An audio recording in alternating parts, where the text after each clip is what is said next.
Well, despite all the park closures and shutdowns, the silver lining during all this is that we have some great activity coming out of HersheyPark. Candymonium has started testing. The new B&M Hypercoaster has been on a lot of enthusiasts' radar, including myself.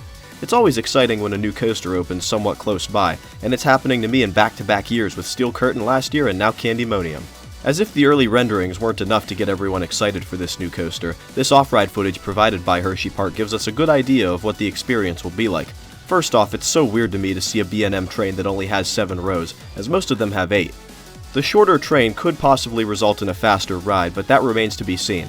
I'm a little disappointed that HersheyPark didn't go with the staggered seating found on some of the other B&M hypercoasters, but that's a small complaint and I'm sure it won't negatively affect the ride experience. While I'm talking about the trains here, the only train they show running in the footage is the Reese's train. For those of you that didn't know, Candymonium will have 3 trains, all colored differently based on Hershey's candy: Twizzlers, Kisses, and of course the Reese's train. Despite the Reese's train being the only one shown in action here, the Kisses train has also been seen testing recently.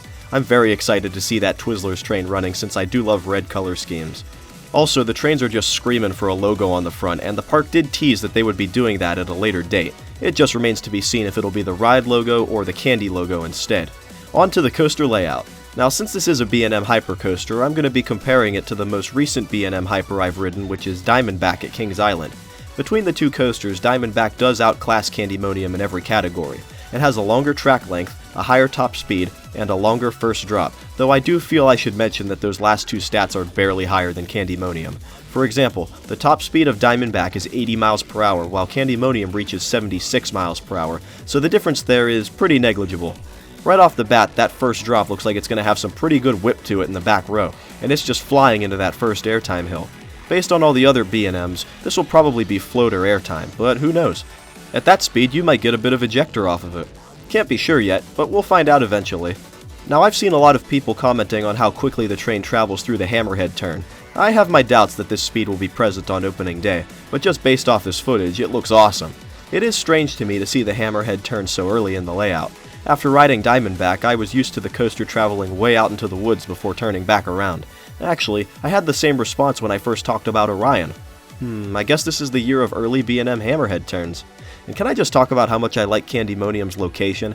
I know this is on new land the park purchased, but they kept the creek that ran through here, and there's even a bridge over the creek for maintenance access. I just think it looks really picturesque, and they've already planted trees by the turnaround, so props to the park for the landscaping they've done so nicely here.